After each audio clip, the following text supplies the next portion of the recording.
መንግስት አገልግሎትና አስተዳደር ሪፎርም ከተጀመረ ወደ 3 ዓመት ሊሆን የመጣበት ሁኔታ ሲኖር ወደ 7 የሚሆኑ ፒላሮችን ይዞ ነው እየተሰራ ያለው።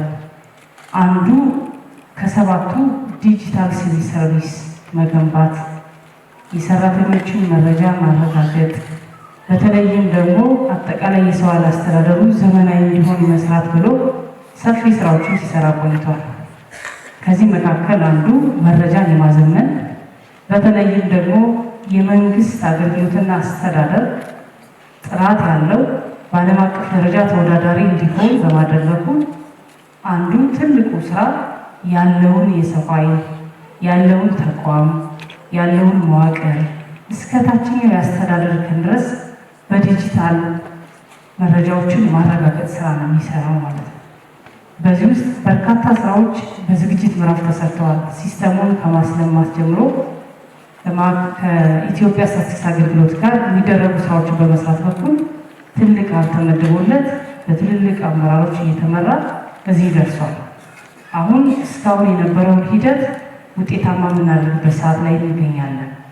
ከዚህ በፊት በክልላችን ወደ 13 የሚሆኑ ማዕከል ላይ ከቲቪቲ ኮሌጆች በእናንተ አማካኝነት ተመልምለው የመጡ የቴክኒክና ሙያ ይህንን ምዝገባና ማረጋገጫ የሚሰሩ ሰዎች ቴክኒካል ስልጠና እየተሰጣቸው ይገኛል። አሁንም እዚሁ ናቸው፣ እኛ ጋር ናቸው ያሉት።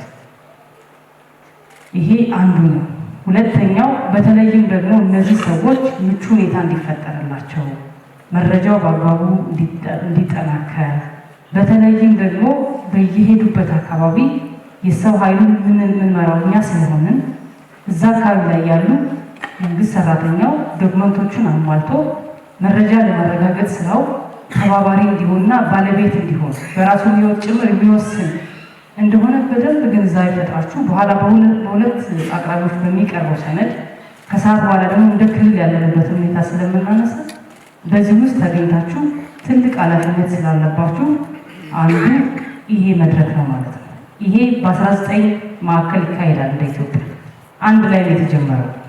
ሁሉም ጋር ተመሳሳይ ነው። ተመሳሳይ ሰነድ፣ ተመሳሳይ ፕሮግራም፣ ተመሳሳይ አካሄድ ነው። የምንፈልገው አንድ ሀገር ነው። የመንግስት ሰራተኛ ደግሞ በባህሪው የሚተዳደረው በአንድ ህግ ነው። ስለዚህ ይህንን ለማድረግ የተጀመረ ነው። ክልላችን ላይ በ4 ማዕከል ባህር ዳር፣ ደብረ ብርሃን፣ ኮምቦልቻና ጎንደር ከተማ ላይ እየተካሄደ ይገኛል። የዚሁ አይነት ፕሮግራም ማለት ነው። በተለያየ ምክንያት አንዳንድ ሰዎች ላይመጡ ይችላሉ። ከኢትዮጵያ ስታቲስቲክስ አገልግሎት ጋር ተነጋግረን ከኢፌዴሪ ሲቪል ሰርቪስ ኮሚሽን ጋር ተነጋግረን መፍትሄ የሚሰጠው ይሆናል ማለት ነው። የትኛውም ሰው በዚህ መረጃ መረጋገጥ ስራ ማለፍ አለበት፣ መግባት አለበት።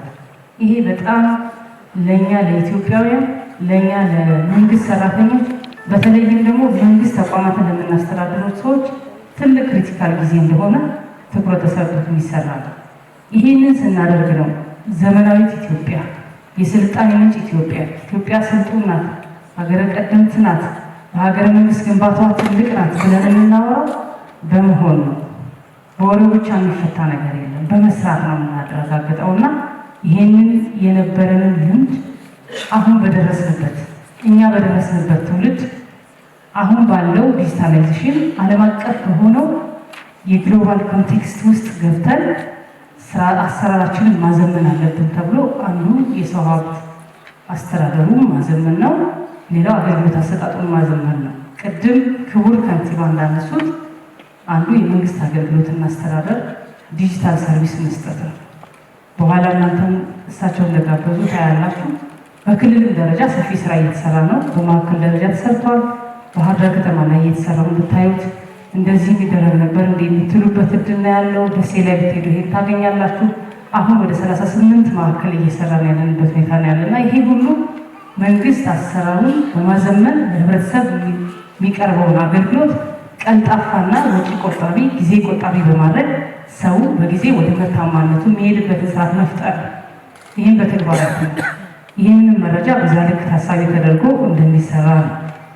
ስለዚህ ይሄ ስራ አንዱ የሚጠቅመን ለምን አስፈለገ ብለን ስናነሳ አንዱ መረጃውን ማዘመን ነው፣ አስተዳደሩን ማዘመን ነው፣ አገልግሎቱን ማዘመን ነው፣ አገልግሎት አሰጣጡን ቀልጣፋ ማድረግ ነው። ከዛ በላይ ደግሞ ሌላውና ትልቁ ነገር የመንግስትን ወጪ የመንግስትን አስተዳደር በታቀደለት መንገድ ለማድረግ ትልቅ ግብዓት አለው።